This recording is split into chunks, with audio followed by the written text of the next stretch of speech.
A black SUV slowed to a roll, then stopped in front of the iron gates of a mansion deep in Buckhead, Atlanta, on a Sunday morning. No horn honked. No one got out. There was just that quiet moment when the engine cut out and it felt like the whole world skipped a beat. Inside the house, a middle-aged black woman stood at the kitchen window. She was holding a coffee mug, but her hand no longer had its usual steadiness. It wasn't an obvious tremor, just a slight imbalance, enough for her to feel it. She saw the car, saw the back door open, and then the young woman stepped out. Tall, straight-backed. Her steps were slow but decisive, not rushed, not hesitant. She wore a dark coat, so simple it was unnoticeable, yet it seemed to quiet everything around her.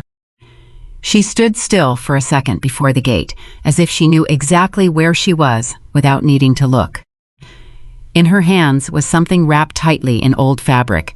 She held it with both hands, pressing it close to her body, the way you hold something you can't afford to drop. Not because of its value, but because of what it means. The woman in the kitchen said nothing, but her body recognized it before her mind could catch up. Not the face, not the hair. It was an old feeling, something that had once existed in this house, then vanished, and for the past 15 years, she had tried to keep it locked away where no one could ever touch it. The coffee mug gently tapped against the ring on her finger, making a tiny sound. That sound was enough to pull her back to another morning. This same door, a person standing outside. The only difference was that day, the person standing outside was a child, and it was her own hand that had closed the door. No explanation, no hesitation, no looking back. The young woman outside the gate started to walk in, step by step, slow, without a trace of hesitation. As if she hadn't come back to find something she'd lost, but to finally put to rest something that had never been spoken. She shouldn't be here. She should never have been able to come back. Because 15 years ago, the woman in this house had made certain that story was over. But there was one thing she hadn't counted on. The young woman hadn't come back to make demands.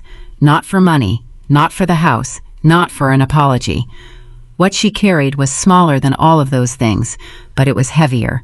So heavy that the woman who once controlled everything in this house would lose that control the moment it was set down. The doorbell would ring in less than a minute. And in less than 30 minutes, a story that had been buried for 15 years would no longer be underground. It would be lying right on the dining room table. Between two people who had once lived under the same roof, but had never lived in the same truth. The young woman just sat there, her hands resting on the cloth-wrapped object in front of her, as if what needed to be said wasn't ready to be said just yet. But this story didn't start this morning. It started many years ago, when this house was much fuller than it is now. This family was once what outsiders would have called a success story.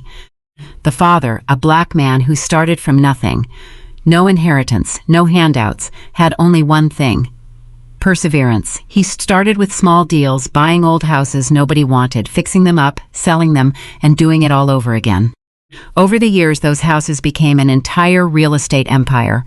It wasn't fast, it wasn't loud, but it was certain. He wasn't the kind of man who talked much about feelings. To him, love was an action, not a word. He provided for the family, paid tuition, covered the bills, built a life that people would respect. The girl's birth mother was someone else entirely. She didn't build assets. She filled the house with warmth, the kind of meals where people stayed long after they were finished. Evenings where the lights weren't just for seeing, but for keeping people together. She passed away young. It wasn't loud, it wasn't drawn out, but it was enough to leave a void that no one could ever truly fill. The girl was just a child then. She didn't cry as much as you'd expect a child to. She just became quieter. She started watching more than she spoke. She held on to the small things adults tend to overlook. A hair clip, an old photograph, a handwritten note, things that had no value to anyone else, but to her they were the only proof that a part of her life had ever existed. She didn't talk about her mother much. It wasn't because she didn't remember. It was because she understood, from a very young age, that not everyone wanted to listen. Her father kept on working. The house stayed the same. Everything ran just like it had before, only now it was missing something no one could name. Then that woman entered their lives. She didn't come in and cause a scene. Quite the opposite, she entered their lives in just the right way. She spoke softly. She knew when to laugh, when to be quiet. She knew how to stand beside a successful man without making him feel challenged. To her father, she was the stability he needed. To the outside world, she was the model of a woman who knew just how to be. But for the girl, it wasn't so clear-cut. In the beginning, she would smile at her, ask all the normal questions. She would even place a hand on her shoulder when other people were around. But there's something kids always notice before adults do: their eyes. There are looks that only exist when no one else is in the room. Not openly hostile, not obviously cold, just a distance. A quick, quiet sizing up. Like when someone looks at an object that isn't theirs and wonders if it should still be there. The girl didn't have a name for it, but she was starting to understand something else. That the warmth that woman showed wasn't always meant for her. And that sometimes, when her father wasn't home, this house no longer felt like a place she belonged. Things didn't change overnight. There was no single big event, just a lot of small things. The meal she wasn't called down for at the same time as everyone else. The conversations she was left out of. The way her belongings would slowly disappear with no explanation. Individually, none of these things were big enough for an adult to even notice. But when you put them all together, they created a very clear feeling. The feeling of being made small. It wasn't outright hatred. It was being pushed to the side, just gently enough that no one could be blamed. Her father sometimes saw pieces of it. There were moments when he'd pause, for a little too long. Times he would look from his daughter to his wife, as if weighing something in his mind. But then he would just go back to his work. It wasn't that he didn't care, but because he chose to believe that everything was still okay. And sometimes that was the easier choice. The girl didn't react. She didn't argue, didn't explain, didn't tell her side of the story. She just kept watching and held on to what was left of herself in the small things that no one noticed. Because there was one thing she began to understand very early on. Not all hurt begins with one big act. Sometimes it starts with a person slowly becoming unimportant until they start to believe it themselves. Things didn't change in a day. There wasn't one single moment big enough to be called a turning point. Just very small things, repeated over and over until they became a normal part of life. It started with dinner. Before, she always sat across from her father, at the long table big enough for 8, even though there were only 3 of them. The meals weren't always warm, but she was always there. Then one day that woman said she looked tired, said kids needed to sleep earlier, said it would be more convenient to eat in the kitchen. No one objected. Her father nodded, the way he always did at things that sounded reasonable, and from that day on, she no longer sat at the main dinner table. No one explicitly said it was a permanent decision, but she understood. The things left unsaid are often the things that never need to be said a second time.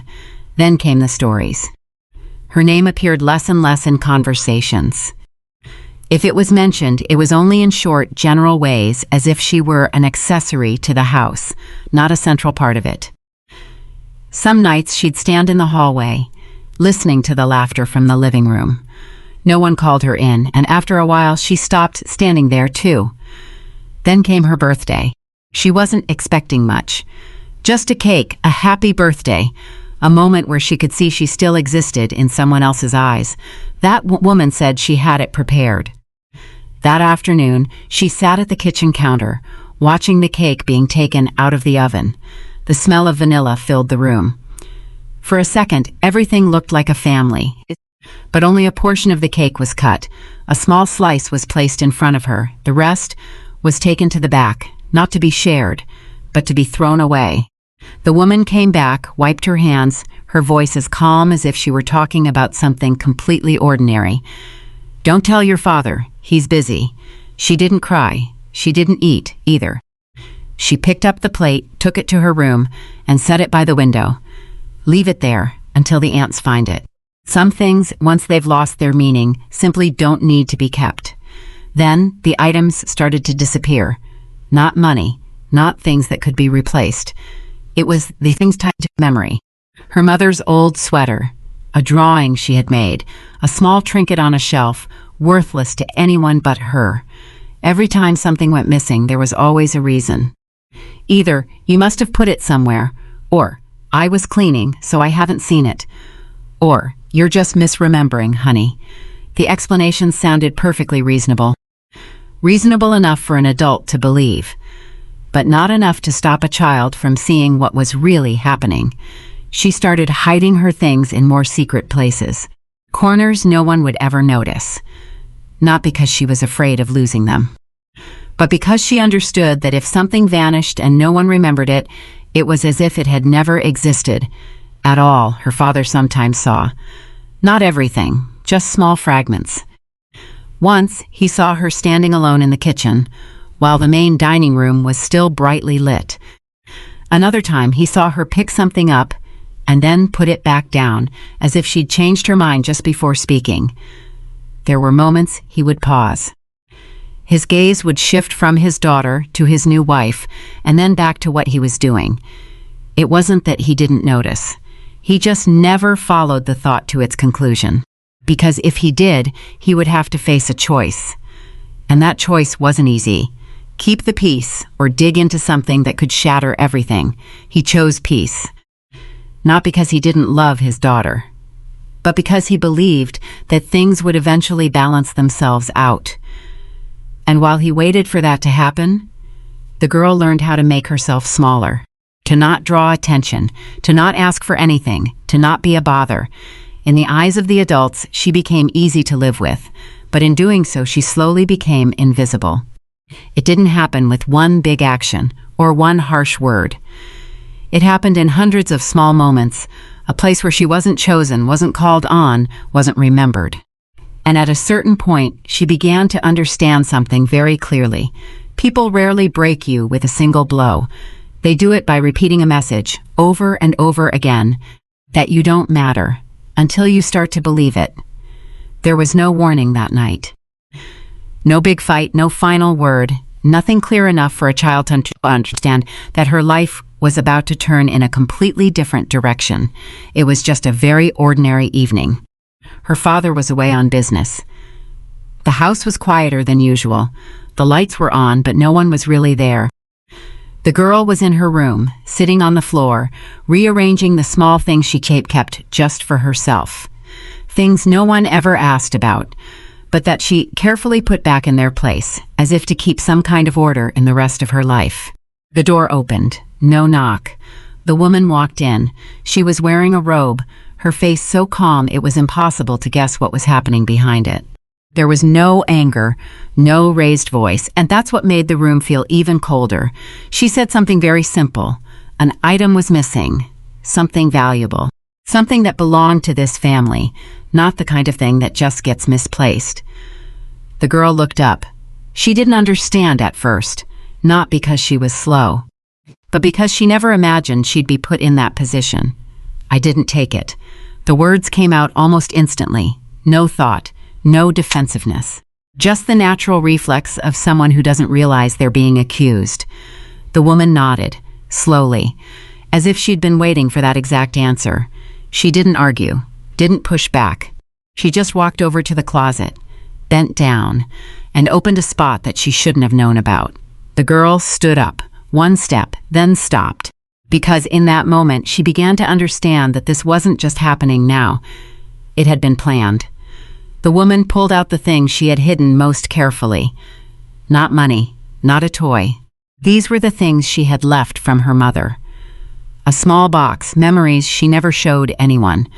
The woman opened it right in front of her, without rushing, without hesitation.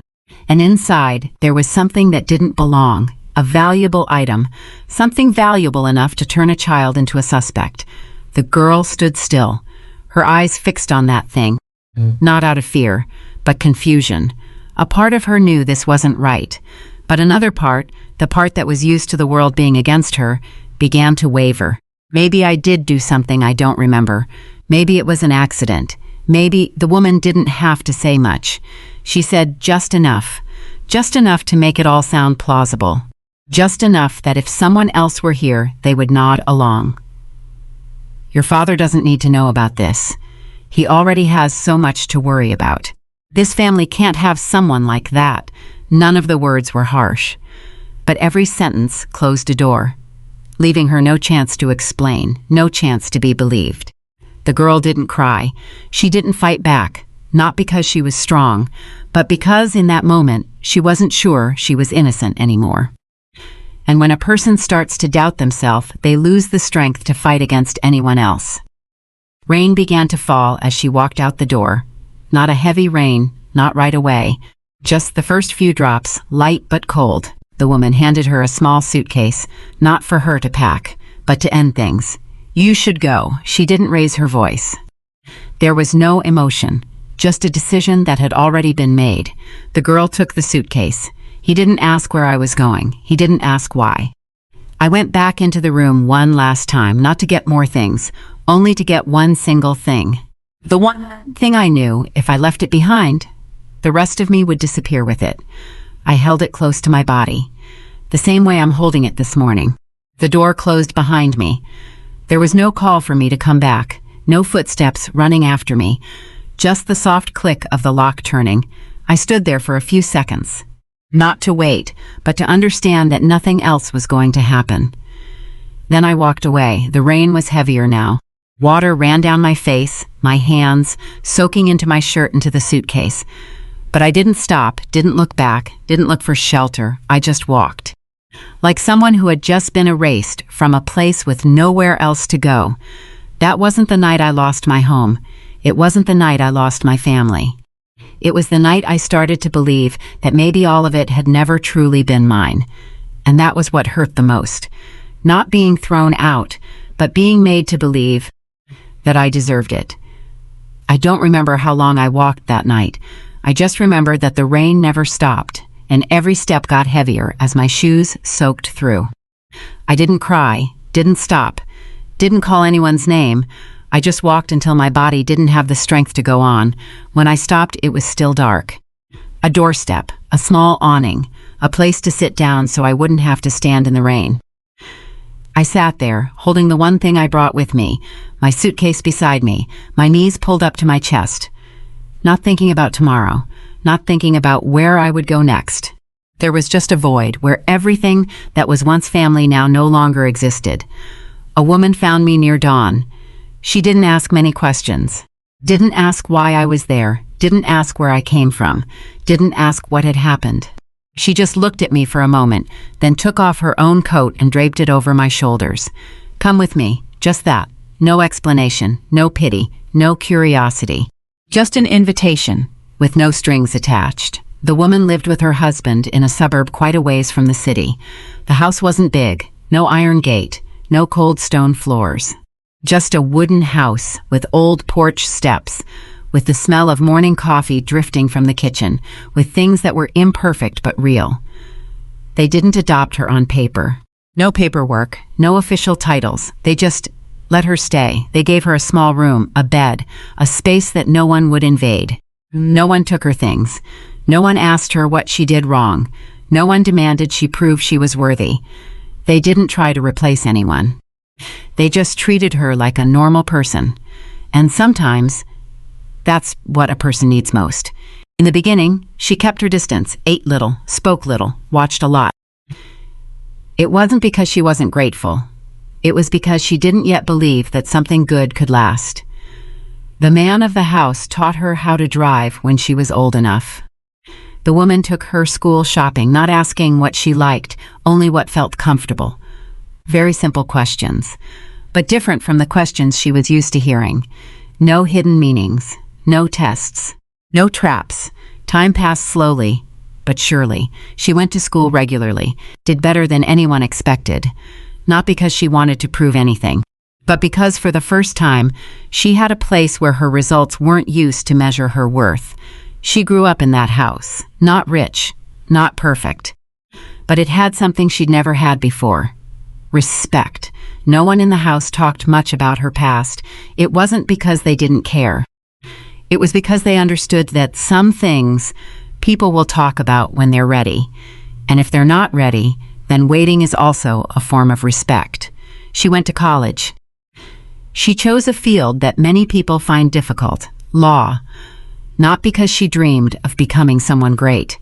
It was because she wanted to understand something very specific: how the truth could be twisted, and how to make it stand still. She learned about evidence, about logic, about things that couldn't be based on words alone. She didn't tell her friends the whole story, not because she was ashamed, but because she didn't need anyone else to confirm what had happened.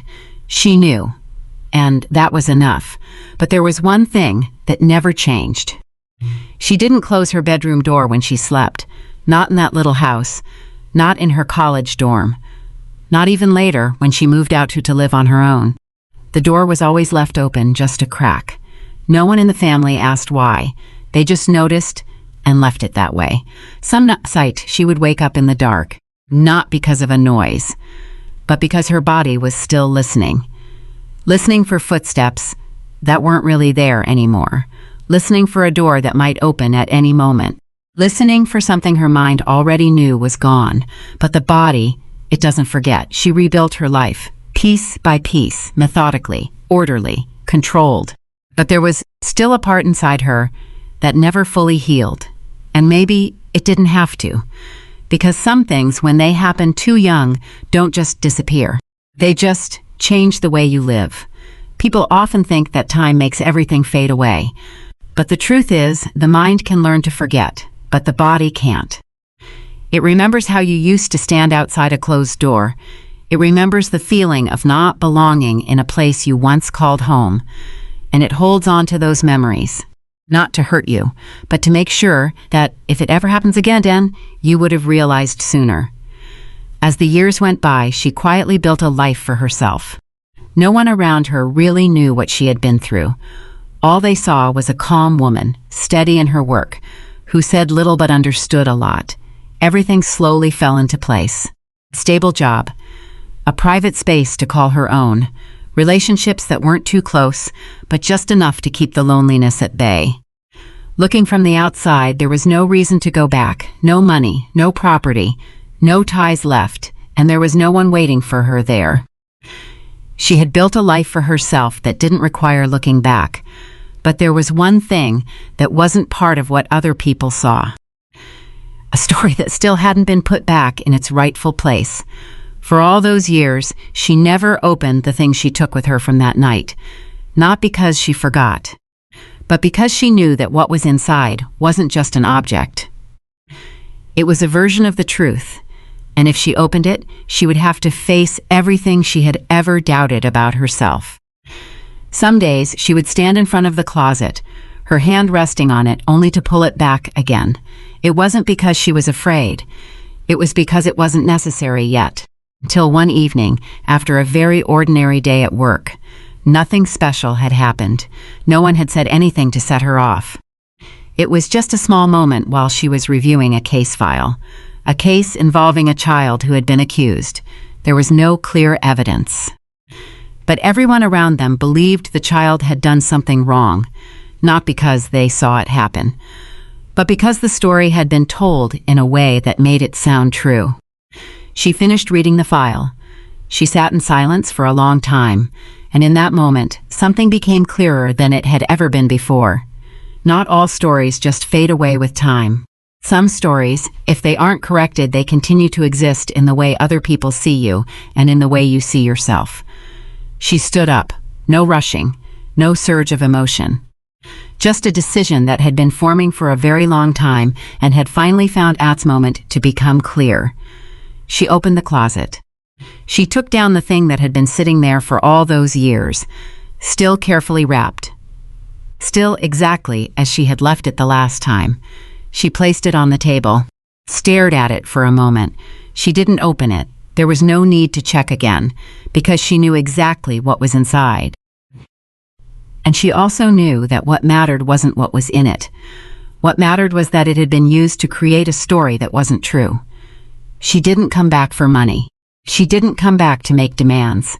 She didn't come back to make anyone pay a price. She came back for something much simpler. If she did nothing, then that story would continue to exist, as if it were the truth. She didn't need an apology from anyone, nor did she need anyone to acknowledge anything.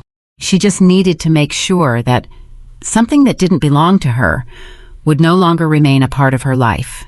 She picked it up, held it with both hands, the same way she had held it on that rainy night years ago, not because it was heavy, but because what it represented was too much to hold in one hand. She walked out of the apartment, locked the door, didn't look back, didn't pause for a second thought, and that's when the decision truly began to carry weight. She wasn't coming back to take something. She was coming back to return something that had never been hers in the first place. And in that moment, there was something that even the person in that mansion couldn't possibly understand. What she was carrying wasn't an accusation. It was an ending. The dining room was arranged exactly as it had been all those years ago. The long table with its polished wood surface, the symmetrically placed chairs, everything looked as if it had never been disturbed. There were only two people sitting at opposite ends, and the distance between them wasn't just the length of the table. The woman sat with her back straight. She had regained some of her familiar control. Her expression was composed, her gaze sharper, her voice steadier. "What is your purpose here? No beating around the bush, no wasted emotion." A question delivered in the same way she had handled every problem for years. The young woman didn't answer right away. She looked at the woman, not in defiance, just to confirm that the person before her was the one who had lived in her memories for so many years. The woman continued, "If you think you have some kind of claim here, you're mistaken. My lawyer has reviewed the entire estate. Everything is clear. There is nothing for you in this house." Her voice was even, precise, like someone who had prepared for this conversation for a very long time, but for a completely different script. She was thinking about money, about the estate, about lawsuits, about the things people usually come back for. "How much do you want?" The question was asked softly, as if it were the quickest way to end things. The young woman still didn't answer. No reaction, no explanation. She just reached out and placed the thing she was holding in the middle of the table. A slow movement, controlled, silent. But it was enough to change the air in the room. The woman looked down, a piece of old cloth, no logo, no sign of money. Nothing to suggest it was valuable in the way she had imagined. A very brief pause. "What is this you've brought?" The young woman reached out and unwrapped the cloth, not hurried, not for dramatic effect, just an act that had to happen. Inside was a small object, not large, not shiny, not something that would draw a second glance if it were placed anywhere else. But here, on this table, between these two people, it was no longer an ordinary object. The woman stared.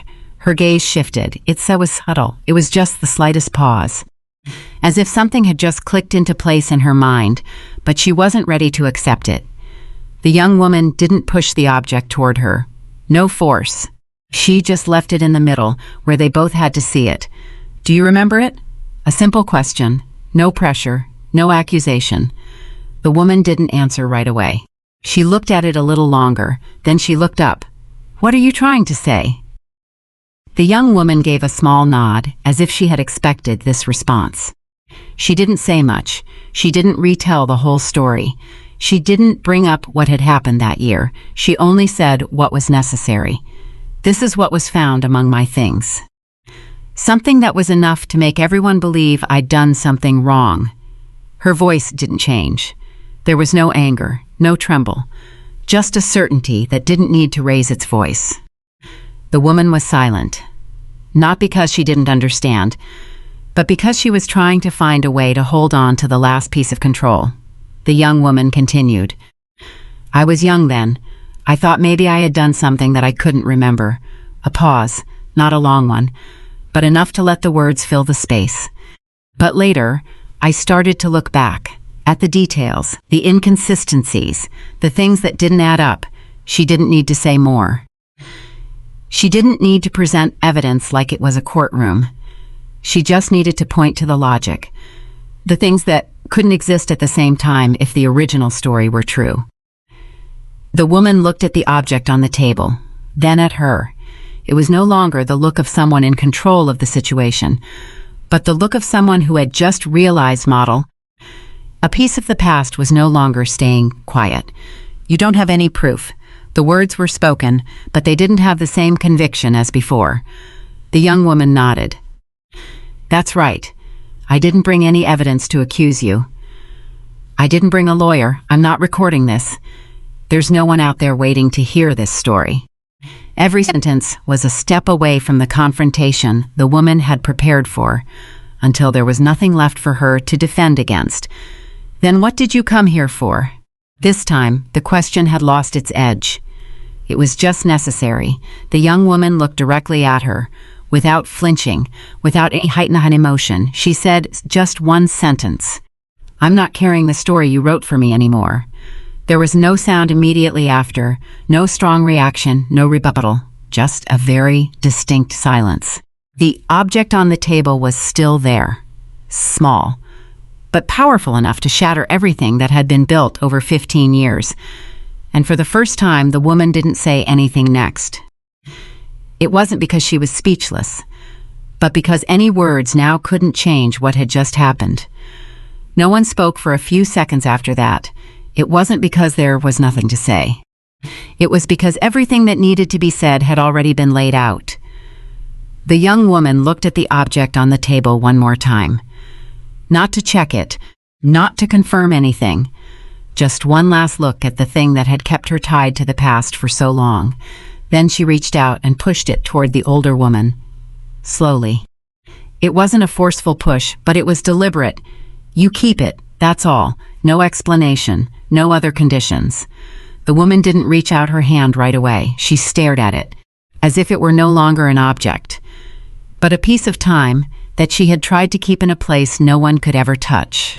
But now, it was lying right there in front of her, unconcealed, undistorted, no longer belonging to someone else. The young woman stood up, no wasted motion, no hesitation. She didn't look around the room one last time. The room that had once made her feel so small could no longer hold her. The woman finally spoke. The control was gone from her voice. The certainty was gone. Just a question, but one without any real direction. You don't want anything. The young woman paused. She didn't turn around immediately. She just stood there for a second, as if considering whether the question even had any meaning anymore. Then she turned back and looked directly at the woman. I already have what I need. Not money, not property, not a birthright, but clarity. The one thing no one could give her but herself. The woman just sat there. She didn't get up. She didn't call her back. She didn't offer anything else. It wasn't because she didn't want to keep her there. It was because she understood that nothing left in this house was valuable enough to make her stay. There were no more stories to write. No explanation that could change what had just happened. There was no one else left to blame. There was no way left to say it wasn't her fault. The young woman walked out of the dining room, down the hallway, past the kitchen where the woman had stood that morning, through the same door she had walked into just a few minutes before. This time, she brought nothing with her. She kept nothing. She left nothing behind but a truth that had finally been set right. The door closed behind her, not forcefully, not decisively, just a very ordinary motion. But it was enough to sever two lives from each other, completely. The woman remained seated. Before her was the one thing she thought she would never have to face again. There was no one else in the room, no one to talk to, no one to explain to, just her and what she had done. And for the first time, there was no way to walk away from it. The truth doesn't have to be loud. It doesn't need to make a scene. It doesn't need to hurt anyone further. It just needs to show up at the right time. Years passed after that morning. The mansion in Buckhead stood for a while longer, and then it was sold. No major events were mentioned, no news ever came out, and no one in the neighborhood truly understood what had changed inside that house. The woman went on with her life, at least on the surface. Those who knew her said she became more private, appeared less often. She no longer hosted gatherings like she used to. No one pried. And no one knew that on some mornings she would sit alone in the kitchen, no coffee in her hands, just staring out the window to the spot where a car had once pulled up, carrying something that she could never unsee. 3 years before she passed away, she changed her will. No announcement, no discussion. She just did it, very quietly. When her estate was settled, the house was no longer hers. The majority of the money was transferred to a small legal aid fund in Georgia. A fund dedicated to helping children who had no voice in the stories that adults told for them. There was no donor's name, no plaque of recognition, not a single sign of where the money came from. Just a wire transfer and a system that began to work more powerfully from then on.